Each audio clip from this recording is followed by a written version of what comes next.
शीतल हृदय और फौलाद भी तोड़ दूं शान शौकत और अभिमान को।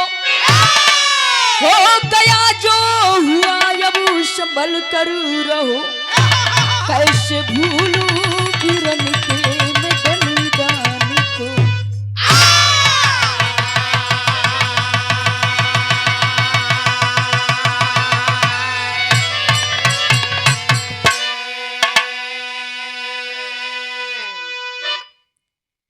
आई बड़ी सुंदर गजल के नमूना लगल कवि जी।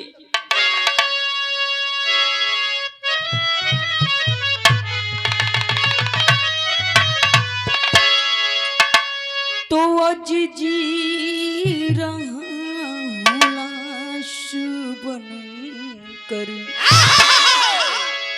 अज जी रहा लाश बन कर, बेवफा तेरी याद में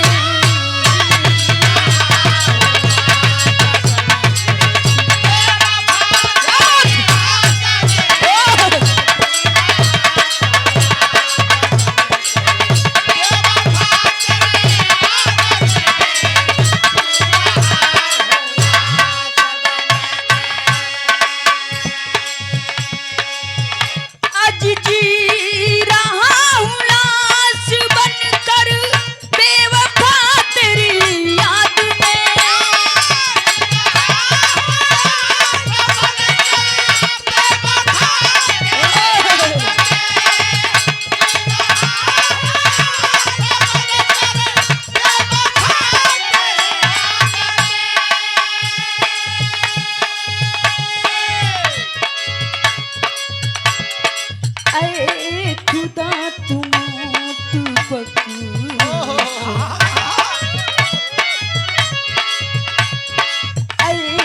खुदा तुम बख्शो बंदे की फरियाद में।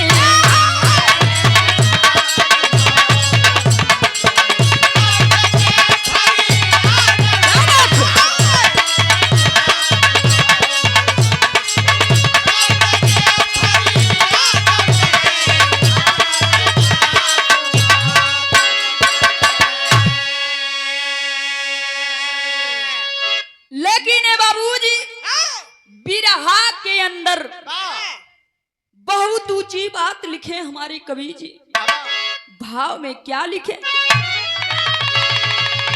तो अज हो रहा है जुर्म कितना, अज हो रहा है जुर्म कितना, मजहबों के नाम पर।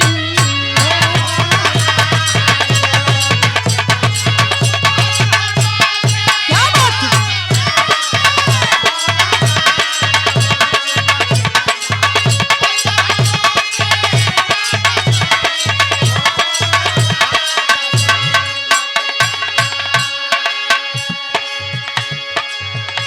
अजी हो रहा है जुर्म कितना, मजहबों के नाम पर।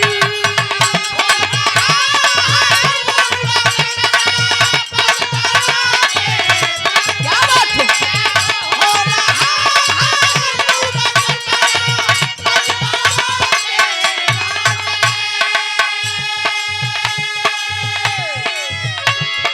बहा रहा है खून कितना,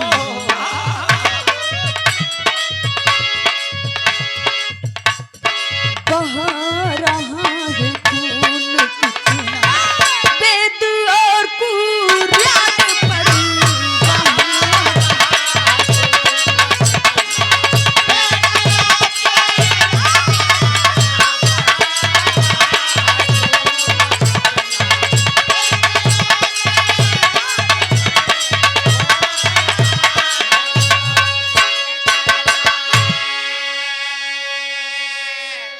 हो रहा है जुर्म कितना, मजहबों के नाम।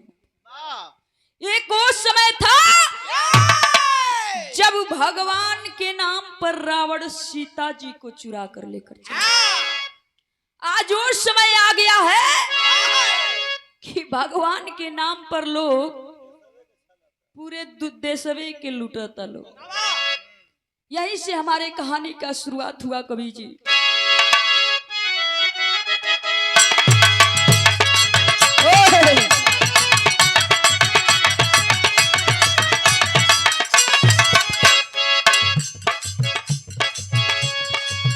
चाहती जिंदगी में आग लगाया कोई, चाहती जिंदगी में आग लगाया कोई, धर्म की बंदगी में दाग लगाया कोई।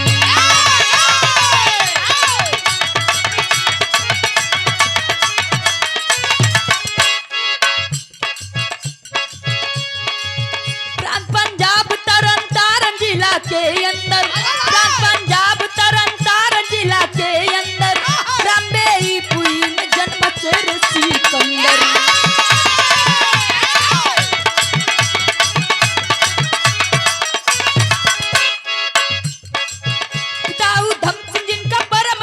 लाल सही, धम जिनका परमजीत लाल सही, पुत्र को देख माता हो गई निहाल सही।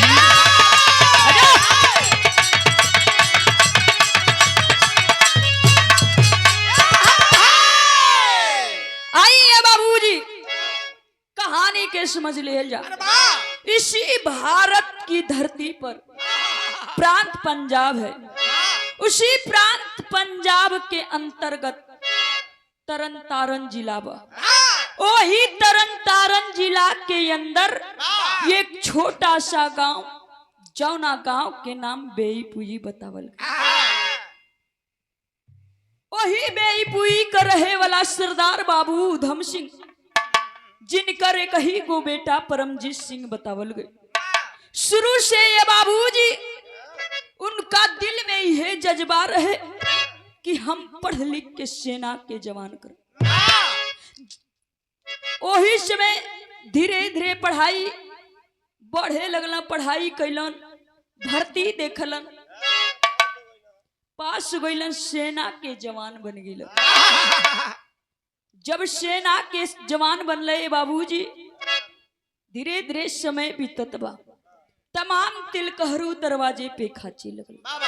सब सोचेला ये बाबूजी कि हम अपने बेटी के ऐसा घरे करी कि जहां हमारे बेटी सुखी रहे। उस समय तमाम तिलकहरू दरवाजे पे खाचत बड़ा। इधर सरदार बाबू उधम सिंह परेशान हो गई, परेशान होके शादी के दिन रखल, बारात गई, दुल्हन घरे लेके आइल बा लोग, बड़ी खुशहाली के मौका बा। उस समय एक लाइन गीत लगल कवि।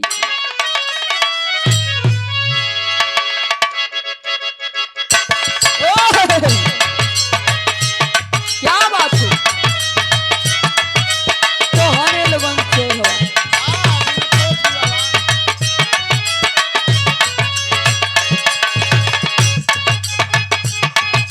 क्या बात है,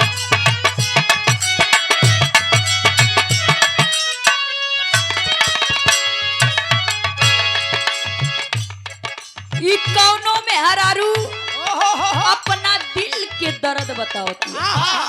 कहे चढ़ली जवानिया में दम न करवाले, छोड़ी के गईले बहरवा।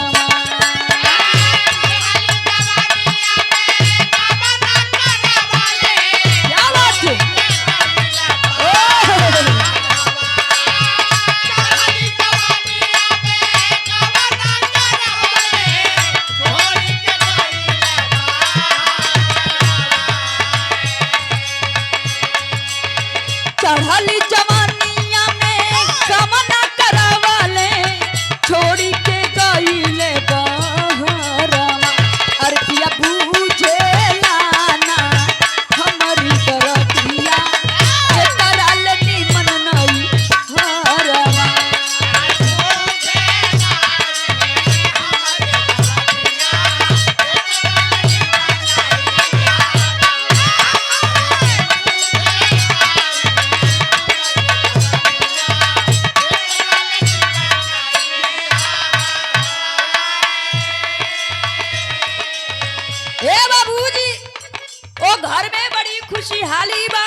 के आगे कौर लिखल जला।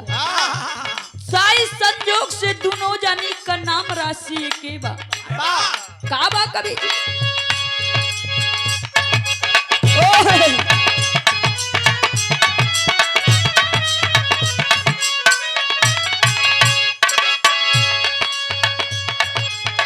परमजीत कौर बनी आइली दुल्हनिया घरवा में चमक के रोशनिया।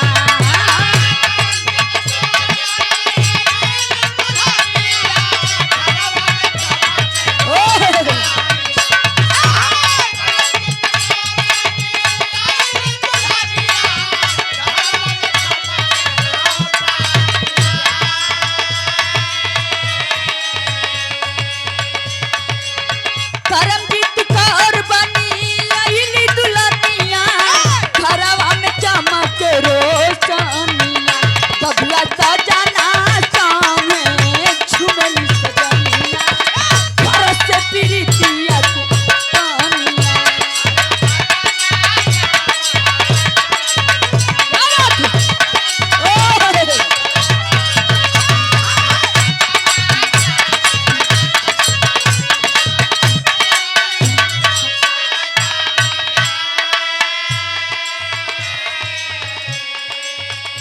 ए बाबूजी इनकर नाम परमजीत सिंह बतावल गई और उनकर नाम परमजीत कौर बतावल गई। घर में बड़ी खुशहाली बा धीरे धीरे समय बीतत बा। समय के अनुसार ए बाबूजी उतना ही में परमजीत सिंह घर और घर से ड्यूटी से घर कई बार अइला और गइलन। समय के अनुसार उनका झोली में 2 गो बेटी और 1 गो बेटवा। घर में बड़ी खुशहाली बा जैसे बुझाए कि दुनिया का तमाम खुशी भगवान परमजीत सिंह के झोली में धो देले बा। वही समय ड्यूटी गइलन। ड्यूटी पर एगो दोस्त से भेंट भइल। उस समय एक लाइन गीत लल कवि की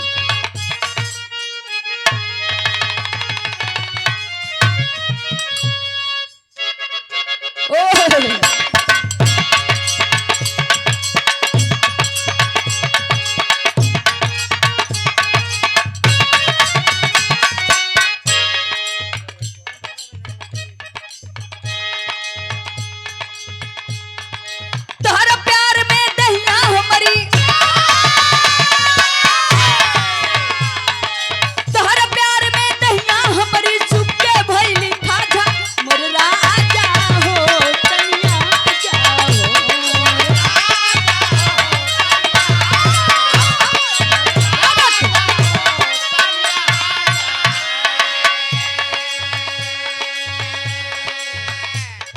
ए बाबूजी उ दोस्त कवन रहला कौना दोस्त से भेंट भइल परमजीत सिंह के।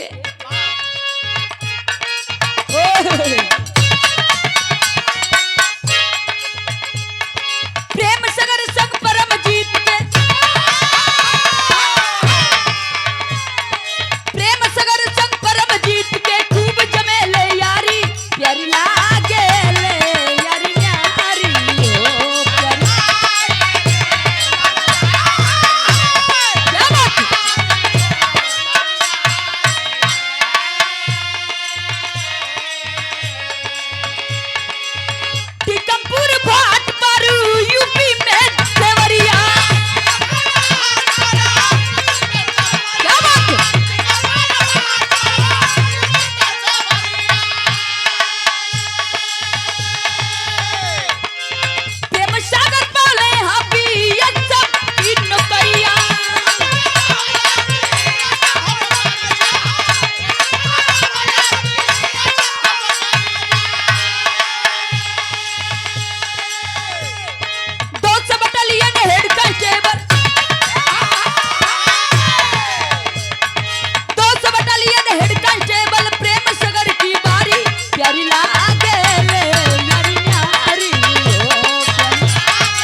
ये बाबूजी टीकमपुर भाट पर रानी देवरिया कर रहे वाला प्रेम सागर जी 200 बटालियन के हेड कांस्टेबल थे। प्रेम सागर में और परमजीत सिंह में बड़ी गहरी दोस्ती बा। जैसे किशन सुदामा के धीरे धीरे समय बीतत बा वही समय ये बाबूजी विदेशिया में लिखे पड़ल का भाई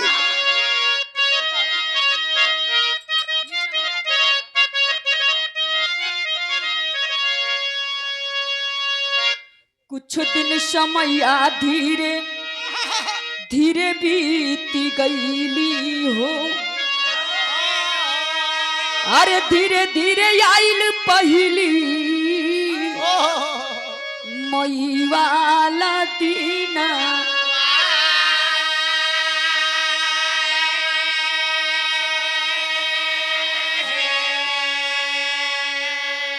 पुंछ जिला में ढर सेक्टर अरे कृष्णा घाट सीमावा पर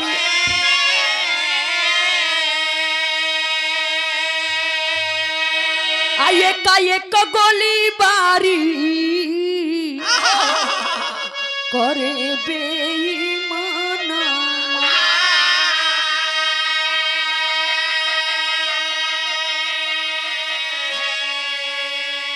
बॉर्डर एक्शन टीम घुसे अरे भारत में मुदैया हो।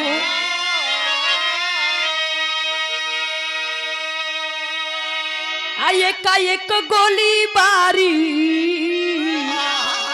करे बेईमाना।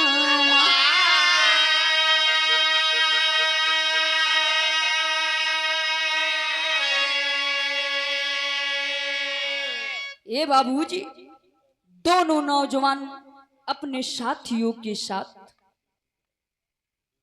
ड्यूटी के दौरान ड्यूटी पर तैनात हैं। उसी समय कुछ पापी पाकिस्तानी हमारे भारत के अंदर घुसपैठ कर देते, एकाएक गोली बारी बरसाने लगते हैं। इधर से भी हमारे देश के दोनों नौजवान परमजीत सिंह और प्रेम सागर जी अपने साथियों के साथ एकाएक जवाबी में गोली बारी बरसाते हैं। भैल का कवि जी वीर रस के तर्ज लगा।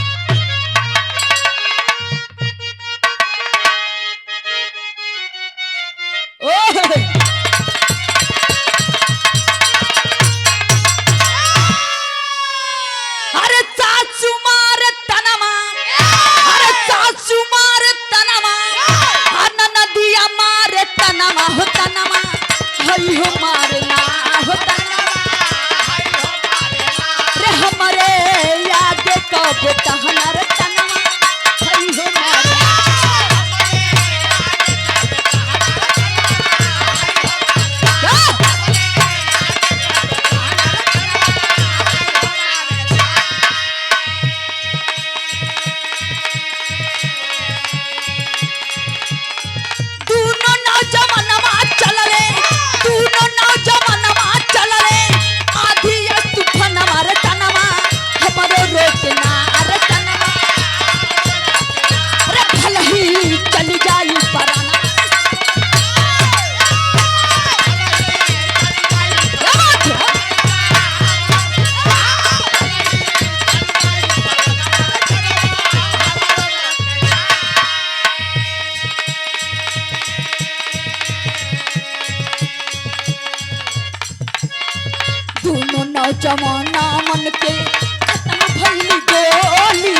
के दोनों नौजवान पापी पाकिस्तानियों को भगाते हुए खदेड़ते हुए पाकिस्तान में घुस जाते हैं। उसी समय ये बाबूजी पाकिस्तान में दोनों नौजवान कब चले जाते हैं, उन दोनों नौजवानों को पता नहीं चलता है। कब पता चलता है? जब गोली खत्म हो जाती है। उसी समय हमारे देश के दोनों नौजवानों को पापी पाकिस्तानी रस्सी से बांध देते हैं, चारों तरफ से घेर कर। टेरी में लिखे पढ़ल कवि।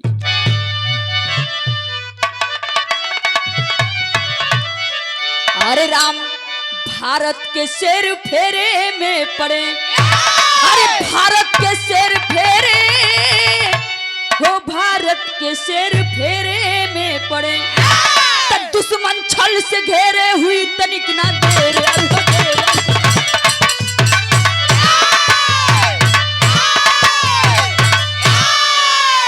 दस पकड़े 10 मार रहे। अरे 10 पकड़े 10 मार रहे, वो पाकिस्तान की घाटी है। गीदड़ क्या शान दिखाते हो, फौलाद मर्द की छाती।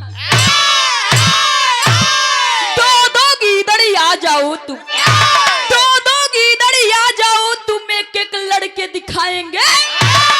दूध पिया अगर माँ की अपनी छठी की याद दिलाएंगे। ए बाबूजी दोनों नौजवान नो को चारों तरफ से पापी पाकिस्तानी घेर लेते हैं। फिर भी हमारे देश के दोनों नौजवानों के जुबान से आवाज आती है, तुम पापी पाकिस्तानी गीदड़ थे और गिदड़पना जानते हो। अगर अपनी माँ का दूध पिए हो तो तुम लोग दो आ जाओ, हम अकेले लड़के दिखाएंगे। लेकिन इतना कहा उन्होंने कमाई दूध पिए। उसी समय हमारे देश के दोनों नौजवानों के साथ करते हैं क्या करें।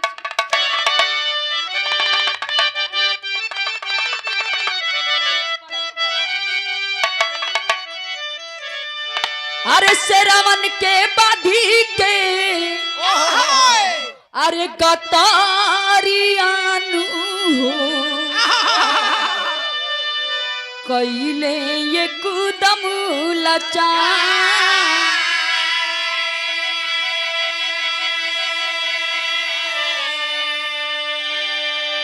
जनना ही मारे दूरा चोरियानु हो,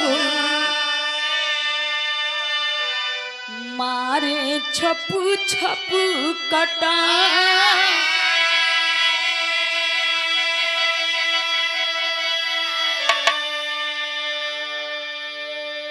ए बाबूजी दोनों नौजवानों को रस्सी से बांध करके धारदार तलवारों से छप छप मारते हैं। फिर भी हमारे दोनों नौजवान एक बात कहते हैं,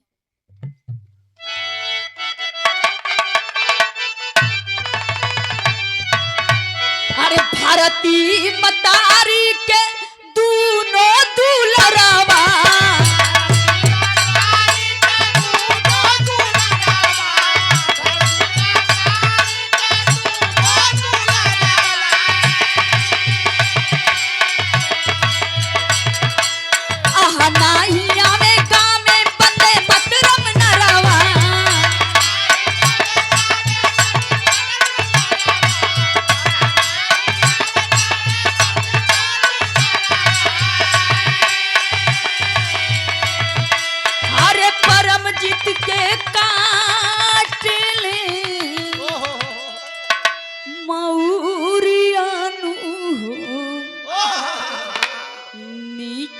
पपिया गद्दार। ये बाबूजी दोनों नौजवानों के जुबान से भारत माता की आवाज गूंजती है। पाकिस्तान में उस बात को सहन नहीं कर पाए और पापी पाकिस्तानी परमजीत सिंह को धरती पर लिटाकर भेड़ बकरियों की तरह सर और धड़ दोनों अलग कर देते। उतना ही नहीं बाबूजी प्रेम सागर जी को छप छप तलवारों से मारते हैं। इस कष्टदायक पीड़ा को सहन नहीं कर पाए और इस देश को छोड़कर दोनों नौजवान चले गए। परमजीत सिंह के घर पर जब यह खबर आती है, उनकी मां रो करके एक बात कहती है,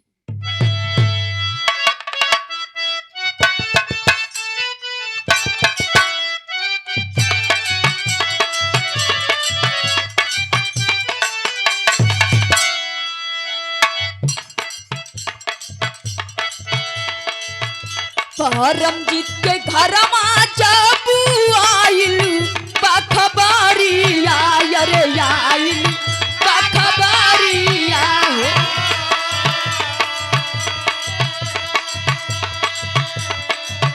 परमजीत के घर में जब आइल बखबारिया रे आइल बखबारिया हो। रोवेली मतरिया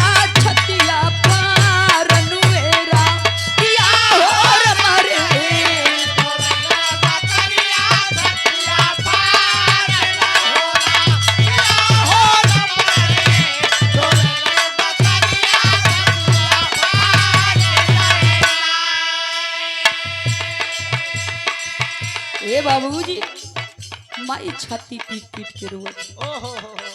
माई कहती कि ये बेटा तू तो फोन में कहले रहला कि माई ये बार हम होली में ना आ पात रही है कई साल से। ये बार हम सोचो थे कि होली में, लेकिन ये बेटा तू उधर से होली खेल के बा, ये हमरा के पता ना थे। माई छाती पीट पीट के रोवत थी। धर्म पत्नी एगो बात कहली,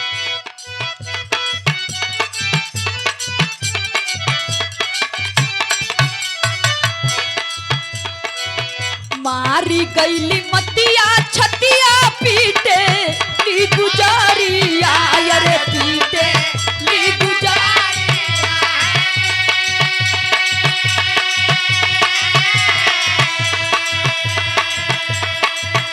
मारी गईली मतिया छतिया पीटे ली गुजारिया रे पीटे ली गुजारिया। गिरी गईली खाई के पत्थर मेरा किया हो रमरे।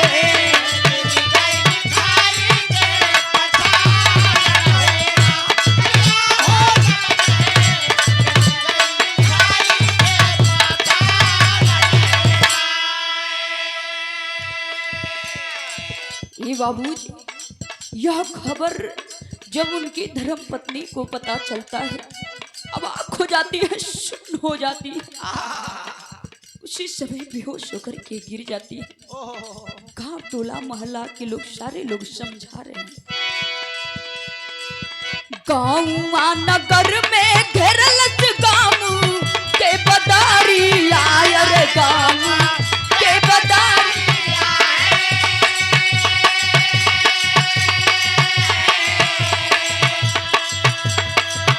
गाँव नगर में घेरल गाँव के बदारी आय रे गाँव के बदारी हो। चारों ओरिया लौके लाया नारन मेरा किया हो रमरे।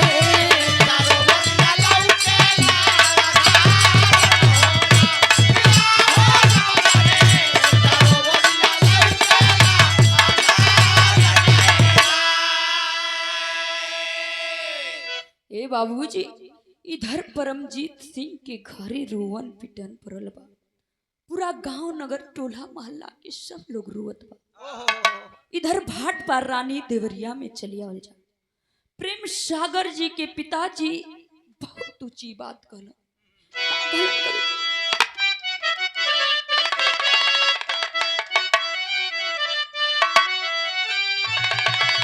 कि हमारे ही बगिया के, अरे हमारे ही बगिया के रहला सुगनामा। सुगनामा कहवा उड़ी गईल हो हमारे ही बगिया।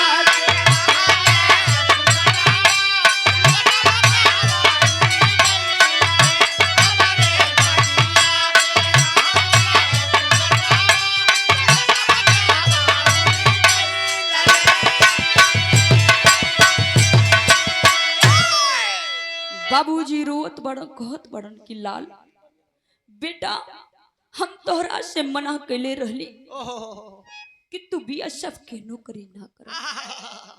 हमरा बाग के तू ही एगो फूल रहला। हम ये सोचले रहली कि तू हमरा के कंधा पे लेके अब जीब। ये कौन दिन दुख दिखा देला कि हम तोहरा के अपना कंधा पर लेके जाते। जौना बाप के जवान बेटा शहीद हो जाए, जवान बेटा मर जाला ये बाबूजी, वह दिने से वो बाप के रीढ़ की हड्डी टूट जाला। धर्म पत्नी भी रोली कि हमारे ही मंगिया के, अरे हमारे ही मंगिया के रहला से नुरावा, से नुरावा कहवा उड़ी गईले हो।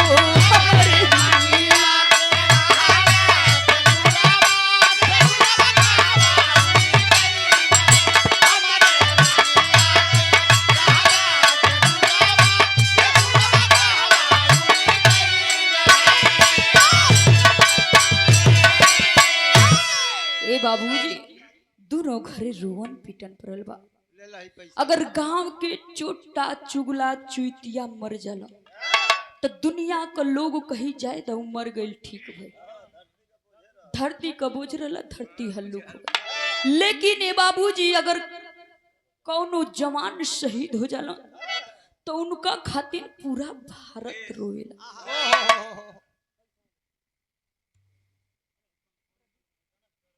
और आप परम सम्मानित प्रदीप यादव जी की ओर से बहुत सारे रुपयों का सम्मान मिला। नमस्ते प्रणाम बा, आशीर्वाद की कामना बा। पिताजी की जहां कहीं भी आत्मा हो भगवान उनको स्वर्ग में उच्च स्थान दे। दोनों घरे रोवन पिटन पड़ल बा। जब यह खबर पूरे भारत में फैलती है बाबूजी तो हमारे देश के नौजवान करते हैं क्या?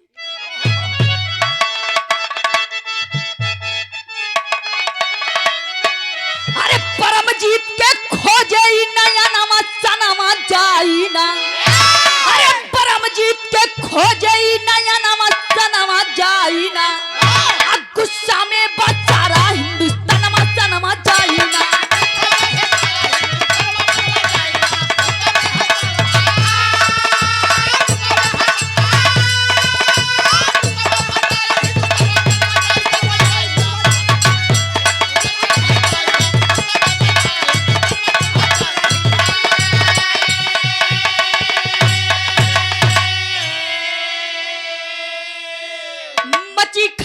सेना अंदर सब गईले बौखलाई हो। अब पाक सीमा के अंदर घुस के 10 के मार गिराई हो। अरे पाकिस्तान ना पाक तोरे मनमा सनमा जाई ना। भारत हो शहीदन के वतन मा सनमा जाई। ए बाबूजी उसी समय हमारे देश के नौजवान जब भारत में यह खबर फैलती है पाकिस्तान में घुसकर लगभग 10 कैंप उड़ा देते हैं। आल्हा में लिखे पढ़ल कभी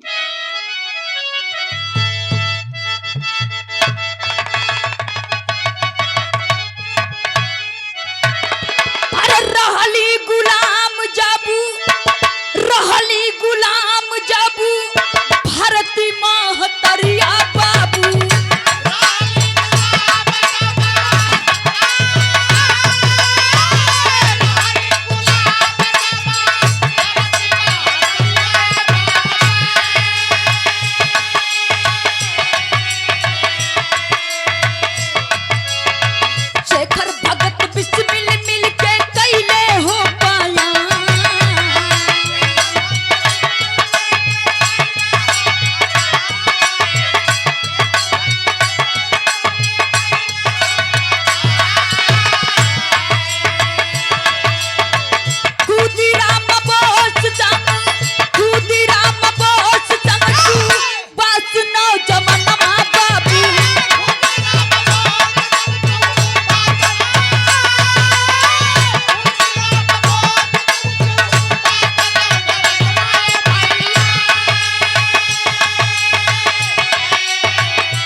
जब जब अत्याचार बढ़ा है, तब तब देवी और देवता उस राक्षसों का वध करने के लिए इस धरती पर अवतार लिए हैं।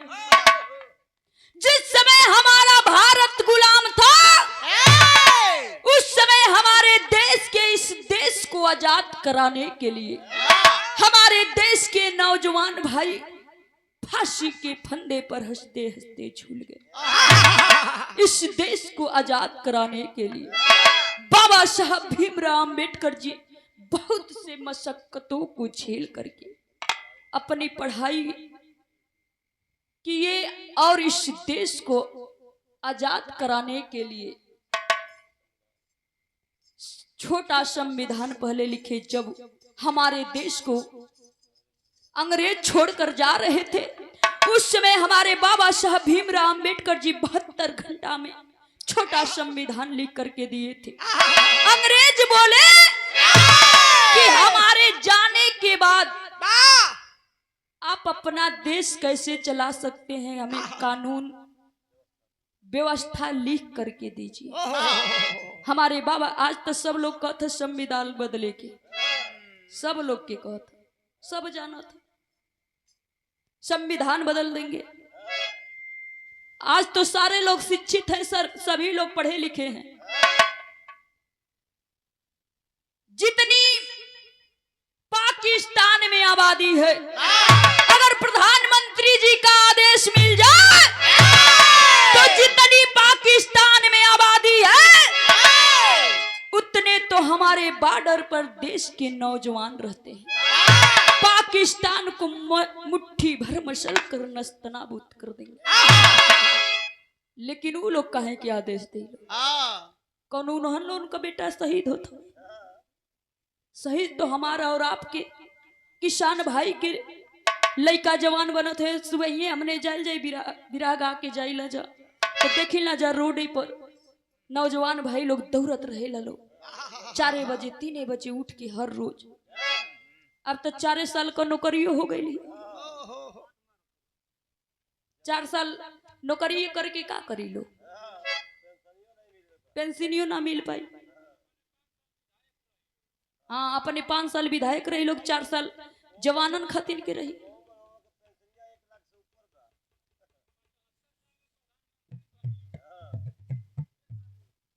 देखिए हम लोगों को एकता की जरूरत है। वैसे तो हमने साइकिल खूब दौड़ौली है जा, अब जइबो गई 27 में उन्होंने के काव्य से उन्होंने का प्राण ऊपर नीचे होता। बुझ गई लोग की डंका बाज गई, बखेड़ा भईबे कैला देखबे कैली है जा, डंका तो बजेबे करल जाई 27 में। 400 पार खटाखट खटाखट खटाखट का वो लोग सरकार बनाई लो। लेकिन ये बाबूजी दोनों नौजवानों की शहीद लाश दोनों नौजवानों के घर पर आई। परमजीत सिंह का जब लाश घर पर आता है, पंजाब में उनका बेटा जिद कर देता है, मुझे अपने पिताजी की लाश को देखना है। हमारे देश के नौजवान नहीं दिखा रहे थे, क्योंकि सर को काट करके पापी पाकिस्तानी लेकर चले गए थे, केवल धड़ ही आया था। आज भी दोनों नौजवानों की धर्मपत्नी रो रही है, रो कर एक बात कह रही है। क्या कह रही है कवि जी?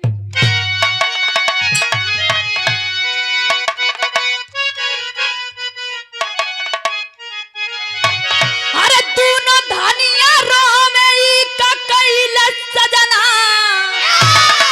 नैया छोड़ी अदा जलवे पर रहिला सजना।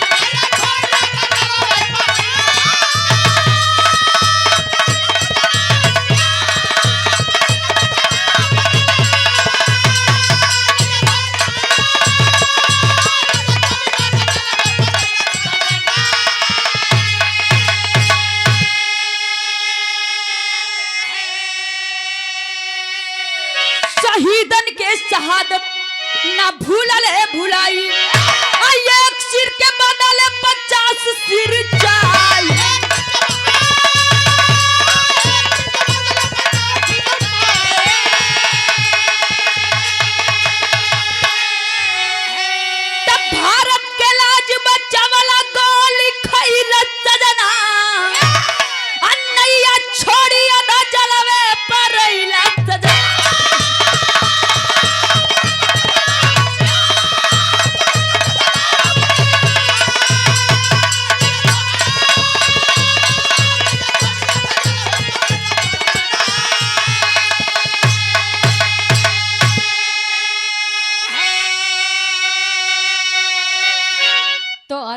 गहूं शेर हवा।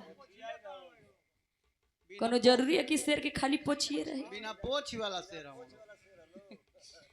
ए बाबूजी, दोनों नौजवानों की धर्मपत्नी आज भी रो रही, रो करके भगवान से फरियाद कर रही है उस विधाता से कि हमें एक तरफ से गर्व है कि हम एक शहीद की पत्नी हैं, लेकिन एक तरफ से हमें दुख भी है कि अब किसके सहारे हमारे जीवन की नैया पार। सरकार से मांग भी कैली लोग कि हमें एक सिर के बदले 50 सिर चाहिए। कोरोना आइल ना 50 गो सिर लेके का करब। प्रधानमंत्री जी कहलन कि कोरोना बढ़ गई। पाकिस्तान गईलन अपने, कोरोना लेके अइला अपने, इधर जनता में फैला दिला कोरोना आ गई, कोरोना हो गई। कितना लोग हार्ट अटैक से मर गए। सोच के अब बहन भी बहुत लोग कह दिले बा कि सुइया जे के लगल हो धीरे धीरे असर करत हो। कितना लोग सोच के जात हो कि हम सुइया लगवैले, हम चल जाई। तनी सा बीमार पड़त लोग तो कहत लोग कहीं कोरोना वाली सुइया लगौले असर ना करत हियो। लेकिन ए बाबूजी, सरकार की तरफ से दोनों परिवारों को कुछ सहयोग मिला, पैसा रुपया मिला। मैं आप लोगों से कहना चाहती हूँ कि अगर आदमी है तो पैसा रुपया बहुत आई और बहुत जाई। जब आदमी ये ना रही तो पैसा रुपया कौने काम के। हमारे कहानी के अंत भाई लास्ट में लिखेंगे कवि गुरु बिहारी गुरु गणेश पीरो भारत का देश, लिखते छोटे लाल शिव कुमार बा संदेश।